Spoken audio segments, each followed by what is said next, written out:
little, there we go.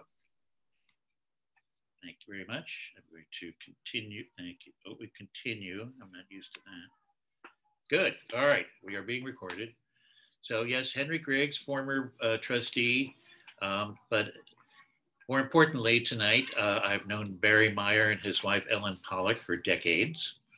They have both been colleagues of my wife, Jill Abramson, at more than one publication, so the New York Times being one. They were also our neighbors in New York for, I guess, 15 years, down the street on North Moore Street in Tribeca. So we would see them all the time, and it was a great pleasure to get to know them. I will say, when you sit in the company of accomplished journalists like this, like Barry and the others I mentioned, my wife and her friend Ellen, they talk shop a lot. It's interesting because it's current affairs, but it's sort of like, what about the weather, guys? You know, or did you notice we're eating asparagus? It's pretty good. In any event, it is fascinating. Barry's work in investigative journalism goes back a ways, but I think a high point was reached 20 years ago, and it's still very current today. It was his in-depth investigation of the opioid crisis. He went down to Appalachia at a time when people were just hearing hints of problems down there, and he went places and did things where I don't think an outsider would necessarily be comfortable. But that book, I think, set the tone for a lot of coverage that came later. And we're finally seeing some of these things come full circle with the Sacklers paying out company money anyway. And people at least are aware of the problem. Oddly enough, it kept going while the pandemic was in full rage and didn't go away. So I think we may see more about the opioid crisis, but tonight's a different story. Not only am I married to a journalist, my father was a TV news producer for decades himself, 30 years. And Rachel mentioned Barry's Pulitzer Prize, which is very big and everybody knows it, but among journalists of my father's generation, some of them actually knew the man, the George Polk Award, which Barry got twice, is just as important. And it's because the Pulitzers, they do public service, they have photography. Is there a cartooning prize? Yes. There's all sorts of prizes, but Polk is all about investigations. And when I think about investigative reporters, I think of a gentleman by the name of Reuven Frank, who was the president of NBC News for a long time. And he had a saying that was very pithy, and I think apropos of tonight's discussion, which is, news is what they don't want you to know. Everything else is advertising. So I have a feeling people who know Barry's reputation kind of have that reaction on when the phone rings and they say it's Barry Meier. You know, those ads for the personal injury attorneys, they go, it's Trantolo and Trantolo. Oh no, what do we do? I have to imagine the recipients of Barry's first call. I kind of go, what does this guy want from me? In any event, the people he's touching on in this book are quite a cast of characters. I actually knew one of them, Glenn Simpson, when he worked for the Wall Street Journal near my wife's cubicle down in Washington. He was a colorful character, and I think one of the things I'd like to know from Barry is, what do you think happened to that guy? Went over the deep end. But I'm going to start by asking Barry, you know, what was the motivation, the instigation, the moment you thought, aha, I have a book about these private spies, and I'm going to put that together next. So Barry, at long last, I'll turn it over to you. How did this come to be? Okay, Henry, well, thank you so much. And thanks everybody for joining us tonight, and Rachel for sponsoring and putting on this talk. So as Henry mentioned, I spent the vast majority of my career as a newspaper reporter, almost 3 decades of it at the New York Times. And it's largely been my work as a journalist that's informed the books that I've written. So the first book I wrote, which Henry mentioned about the opioid crisis, was called Painkiller. And that originally came out in 2003, when the term opioid epidemic really hadn't become part of the public consciousness yet. My next book, Missing Man, was about a former FBI agent named Robert Levinson, who disappeared in Iran in 2007 when he was kind of on what he believed was a mission for the CIA. And Spooked, which just came out a couple of months ago, also was in some ways an outgrowth of my reporting at the Times, though not as directly as these other two books. What happened was I retired from the Times in late 2017, early 2018. And right around that time, there were a number of big stories starting to break. One was the story of the Trump Dossier, basically this opposition research dossier that had been put together about Donald Trump in Russia that included the infamous P tape.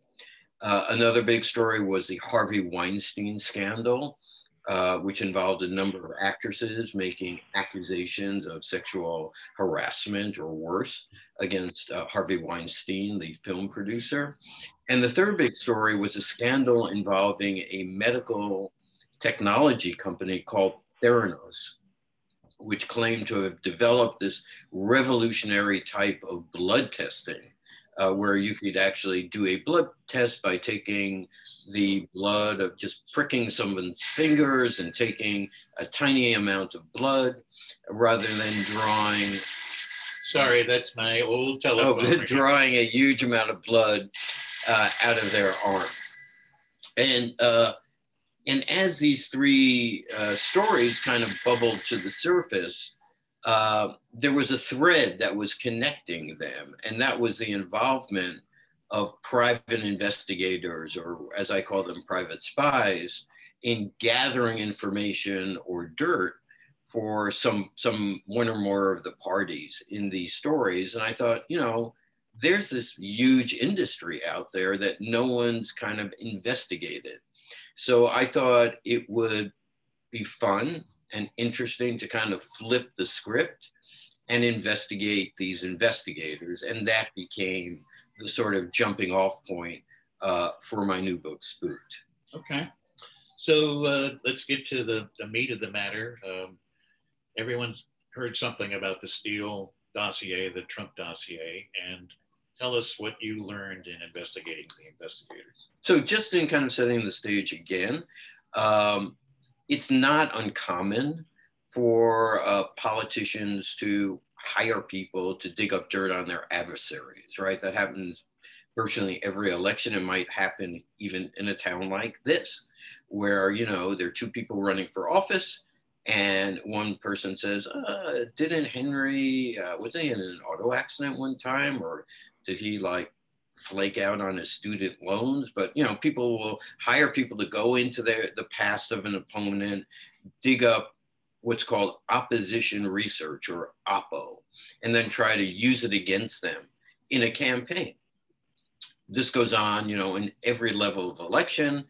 It is particularly acute when you get into national elections and people have the resources to go after each other. And it really kind of reached a new stage in the 2016 election, because first, Republican Party interests hired a firm in DC called Fusion GPS, which was run by two former Wall Street Journal reporters, to dig up dirt to try to derail Donald Trump's campaign while he was running for the Republican Party nomination.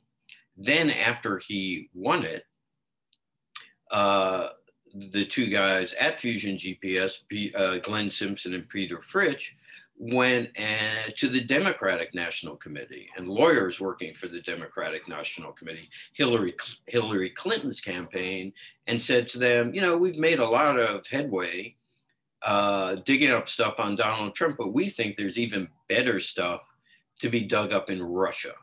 So why don't you pay us to do that? They said, great.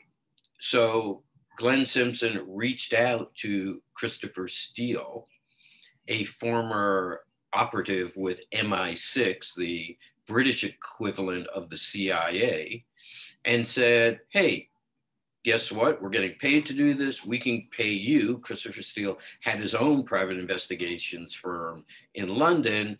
Why don't you tell us what you can find out about Trump in Russia and his associates in Russia?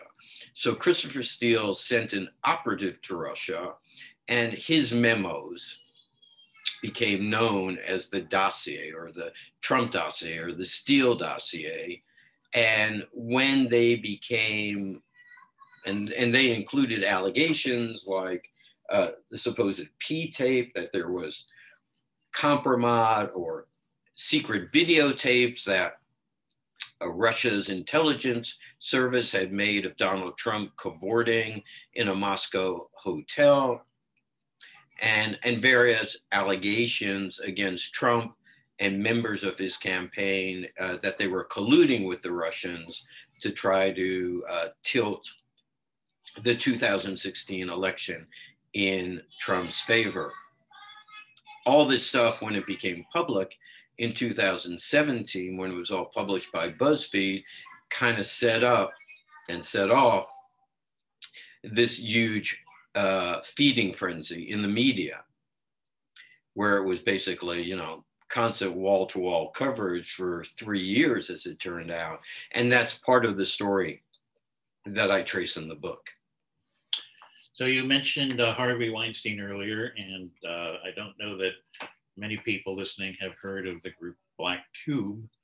Why don't you tell us that sordid episode as well? So the Harvey Weinstein story in Black Cube is another one of the stories that I tell in trying to describe how the private spying industry operates. So basically, Black Cube is an Israeli firm, and a lot of the people that work for it worked in some way, shape, or form, either for military intelligence or some sort of government intelligence operation in Israel. Then they go into the private sector. And what Black Cube's specialty was kind of something that is like the oldest con game in the book, which is approaching someone under what's known as a pretext. So I pretend to be someone who I'm not. Like, real spies do this all the time, and corporate spies do this all the time. They will approach a target, pretend to be someone that they're not, try to win the trust of that person and glean information from that person. And what made Black Cube a little bit different was that they had kind of upped their game for like the digital age.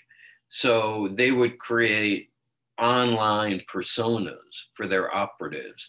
They would create a fake Facebook page, a fake Twitter feed, a fake LinkedIn page, fake employment pages, so that if I got a phone call from someone calling themselves Henry Griggs, and Henry Griggs would say, you know, Barry, I run in a big investment firm. We're really interested in your work as a reporter. We'd like to have you come speak to our group. Maybe we'll even pay you some money to do it. I would go on the internet and I'd go Henry Griggs, and I'd see, yes, Henry Griggs does work for an investment firm. And Henry Griggs has all these friends on Facebook who attest to the fact that Henry Griggs is a great guy and a philanthropist and a really interesting person. And, you know, I would go, I could use some money, so I'll meet with Henry, and we'll take this the next step. And then Henry would say, well, you know, Barry, I'm in town. Let's go to a fancy restaurant. I'd meet him at the restaurant. But what I wouldn't know is that there would be other operatives for Black Cube, you know, filming the dinner I was having with fake Henry Griggs.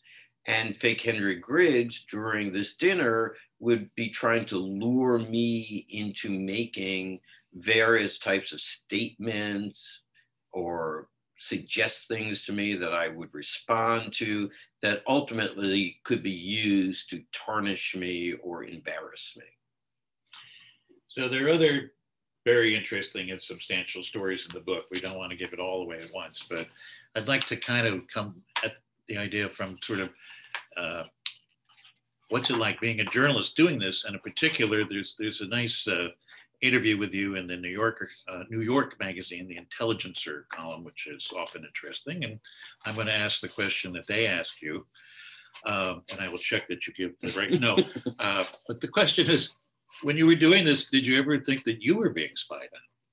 Well, when as I started on the book, I was very, very worried about being spied on and also being hacked, because there's a lot of hacking that goes on in this world. And just for those of you who don't think about hacking or worry about it, the simplest form of hacking is, you get something that looks like it's coming from your bank, or it looks like it's coming from Google saying that, it's a security alert. You need to reset your password, so put in your email address and put in your old password. It's a security check. But basically what that is what's known as a phishing or a spear phishing email that's coming from a hacker that's trying to con you into giving them your credentials so they can basically hack into your account. So I was very worried about that. And I was also worried that, people can put like what are called Trojans or tracking malware into your computer so they can follow you around the internet and see what sites you visit and gather information about you that way. So I remember very clearly, like when I was starting out on the book, I met with a woman in a hotel in New York. This is pre-COVID, in the lobby. And she was like an expert on internet security, and she worked with reporters on like making sure that they don't get hacked, and they're aware of all the pitfalls that can occur on the internet. So she's saying, okay, well, I'm going to give you this device to use, and you should use these, like, let's figure out a good password for you to use, and blah, blah, blah. And I remembered like walking away from this meeting thinking to myself, well, why am I trusting her? Maybe she's a plant, and maybe this is like this ingenious way that they figured out to get me to lower my guard. So I was worried about it quite a bit. And so when I was approached by this journalist from New York Magazine, like a lot of times, I don't know, like people that work as professional writers will often have signature lines. It says, here's my telephone number, here's my if I have a web page, or, this will take you to where my books are. And this guy had something like, it said like whatever his name was, and it said, writer for The Atlantic and Vanity Fair. But it didn't say New York Magazine on it. So I thought to myself, this is interesting. Well, let me see if he's ever written for New York Magazine before. So I did a Google search, and his name didn't come up in connection with New York Magazine. So I'm going like, okay, is this a setup of some type? Well, as it turned out, I had written that New York Magazine had also run an excerpt from my book. So I reached out prior to this guy contacting me. So I reached out to the editor at New York Magazine, who had commissioned me to write the excerpt. And I said, look, I don't want to sound too paranoid, but, I have like strange people contacting me. Do you know who this guy is? And he said to me, well, this is for a different section of the magazine, so I don't know him. So why don't you contact this person? So then there was another guy I knew who had used to work at the New York Times who went to New York Magazine. So I dropped him a line, and he said, it's not for my section, so I really don't know. And I'm going like, wait a minute, you could find out, you know? And so eventually this writer catches wind that I'm checking on him with, you know, like 3 different people, which is why he asked me the question in the interview, like, when I contacted you, were you paranoid about me? And I said, yeah, because I have gotten like really strange incoming emails from people.